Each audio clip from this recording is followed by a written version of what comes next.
সব রাষ্ট্রের সঙ্গে বন্ধুত্বের সম্পর্ক রেখে পারস্পরিক আস্থা ও পররাষ্ট্র রীতি নিয়ে চলবে বাংলাদেশ, জানালেন প্রধান উপদেষ্টা অধ্যাপক ডক্টর মোহাম্মদ ইউনূস। তিনি বলেন, সরকারের পররাষ্ট্রনীতির ভিত্তি হবে পারস্পরিক সম্মান, আস্থা, বিশ্বাস ও সহযোগিতা। সকালে ঢাকা সেনানিবাসে সশস্ত্র বাহিনী দিবসের অনুষ্ঠানে তিনি এইসব কথা বলেন। এ সময় মুক্তিযোদ্ধাদের স্বপ্ন বাস্তবায়নে কাজ করার প্রত্যয় জানান তিনি। বিস্তারিত জানাচ্ছেন আঞ্জাম খালেক। সশস্ত্র বাহিনী দিবস উপলক্ষে বৃহস্পতিবার ঢাকা সেনানিবাসে শিখা অনির্বাণে শ্রদ্ধা জানান রাষ্ট্রপতি মোহাম্মদ শাহাবুদ্দিন ও প্রধান উপদেষ্টা অধ্যাপক ডক্টর মোহাম্মদ ইউনূস।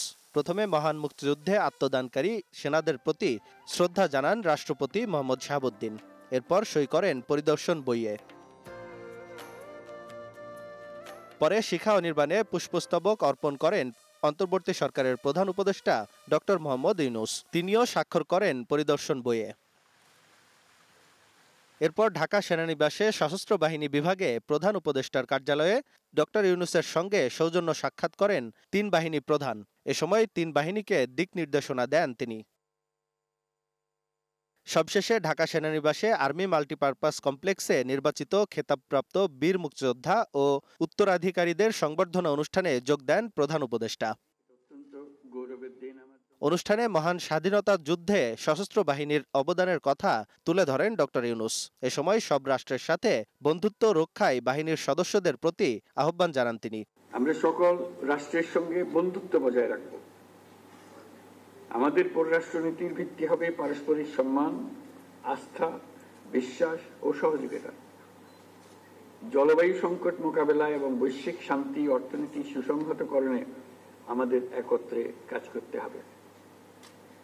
তাই বিশ্বের সাথে তাল মিলিয়ে আমাদেরকে এগিয়ে যেতে হবে। মহান মুক্তিযুদ্ধে আত্মদানকারী বীর মুক্তিযোদ্ধা ও তাদের উত্তরাধিকারীদের জন্য সুন্দর আগামী গড়ে তোলার কথাও বলেন প্রধান উপদেষ্টা। শোষণহীন, কল্যাণময় এবং মুক্ত বাতাসের রাষ্ট্রের যে স্বপ্ন নিয়ে মুক্তিযোদ্ধারা দেশ স্বাধীন করেছিলেন, আমি তাদের সেই স্বপ্ন পূরণে অঙ্গীকারবদ্ধ। আমরা এখন থেকেই বাংলাদেশকে এমনভাবে গড়তে চাই যেন এই দেশে জনগণই সত্যিকার অর্থে সকল ক্ষমতার উৎস হয়। এছাড়া নতুন বাংলাদেশে সবাইকে ঐক্যবদ্ধ থাকার আহ্বান জানিয়ে অধ্যাপক ইউনূস বলেন, নতুন দেশে সবার দায়িত্ব হবে সব মানুষকে একটি বৃহত্তর পরিবারের বন্ধনে আবদ্ধ করা। ছাত্র জনতার বিপ্লবের মধ্য দিয়ে আমরা এক নতুন বাংলাদেশের সূচনা করেছি। এই নতুন দেশে আমাদের দায়িত্ব সকল মানুষকে একটি বৃহত্তর পরিবারের বন্ধনে আবদ্ধ করা।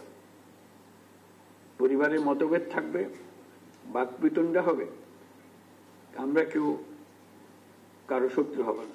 যে স্বপ্ন নিয়ে মুক্তিযোদ্ধারা দেশ স্বাধীন করেছিলেন সেই স্বপ্ন পূরণে বর্তমান সরকার অঙ্গীকারবদ্ধ বলেও জানান অধ্যাপক ইউনূস।